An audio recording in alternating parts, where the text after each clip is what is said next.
Welcome to the Science Business Network. My name is Richard Hudson, and we are here in Brussels at the Energy Challenge conference that we've been organizing. And I'm joined by Cheryl Martin. She is the director of a very unusual U.S. government agency called the Advanced Research Projects Agency, Energy. ARPA-E, by another phrase. Cheryl, welcome. I'm glad to be here. First question for you. What is ARPA-E?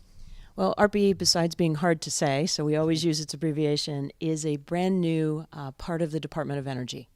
ARPA-E is just slightly under 6 years old, founded to take basic fundamentals, demonstrated science, and accelerate its transformation into technologies. And how do you do that?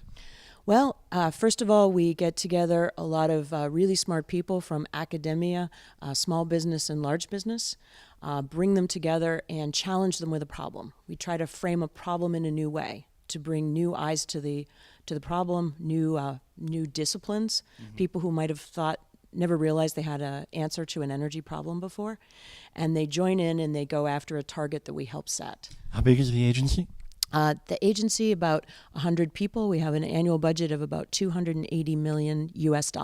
So, and this operates as like a fund of some kind for investment? Absolutely. We fund research projects, 3-year, $3 million type of projects, generally across the U.S., although we have some partners who've come in from outside the U.S. Right. And give me an example or two. What do you got that's cool? What do we have that's cool? Well, that's get a lot of cool ideas. For example, everyone I think is aware of electrification of vehicles. And so there's a lot of great work going into how do we make batteries better.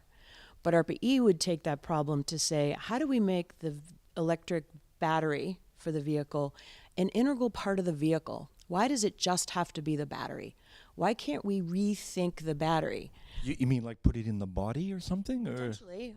We ask ourselves questions like, if you really want to just move the car, for this distance, why can't it be part of the car? Why can't it be different types of chemistry that might allow it to absorb energy on impact or be part of the structural frame of the car so that it could be a battery and something else, so that you could think about the weight and the effectiveness of the battery in a completely new way.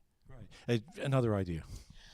Well, I think we all worry about energy efficiency, and certainly here in Europe we've done a great job with it, but there's a lot of old buildings, right? Old office buildings and things, and when people want to retrofit them, they're making a big capital decision.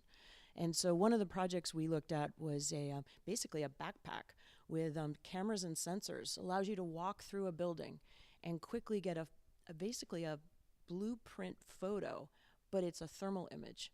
It would show you that, your windows are losing a lot of energy. You should be replacing those. Or some insulation looks to be weak in this wall of the building. And this would be like, so you could do an energy audit or something. Exactly. And just by literally walking through the building. And so it would be very, very efficient, and then you could make better decisions. But so are any VCs lining up for this kind of stuff? There's a lot of different ways. ARPA-E worries about what happens when our projects are over. We worry about after our 3 years, how do things move to the next step? So exactly, in some cases, small companies we fund, they move on with some funding from venture, or a university professor with their students might spin out to another company. Sometimes the companies are on their own. They start to sell products, and they actually move forward. We have about a half a dozen products already in the marketplace. Oh, okay, all right. So the U.S. and the EU are right now in the middle of trade negotiations. What scope is there for collaboration across the Atlantic on these kind of energy R&D projects? Well, I think there's been a history of tremendous collaboration between the U.S. and the EU in energy. Today, I think a lot of it's driven by cooperative agreements done with the International Energy Agency, the IEA, that we're certainly at the DOE part of those. I think one of the exciting things is, from ARPA-E's perspective, is as we have project teams succeeding and small companies thinking about markets, the opportunity for some of the markets in Europe to be places where those products have a place, where they can truly help folks here in the various member states of the EU reach their energy goals, would be a tremendous place of cooperation, where demonstrations, because a lot of times with an energy technology, you might have just a couple examples of it. It's not a full product yet. Right. So if you could be in a town or a city and demonstrate that a certain type of storage technology or a control system had real value and worked. It might What, you might have then U.S. and European companies and universities working on the demonstrator together? together, right? If so, a university may decide they want to bring some technology in to help them run their microgrid, or multinational companies.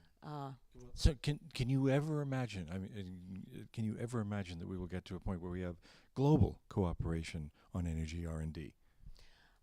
Sure. I mean, I think that there's more and more as we share challenges and they get harder to chase. Sharing knowledge efficiently and being able to really leverage that to deliver products is going to be important. The news that came from Beijing about the Chinese-U.S. Announcement about climate goals, is that an opportunity for more U.S.-Chinese collaboration on R&D?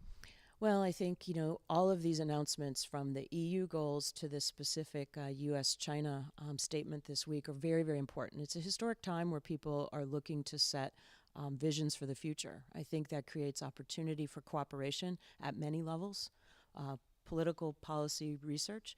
It also creates opportunities for markets to grow across the board in very, very important energy technologies. So I think this will be an exciting time going forward. Okay. And is there any particular advice that you would have for the Europeans as they're trying to get more and more R&D going? Is there something special about what you're doing that could be applied here, for instance?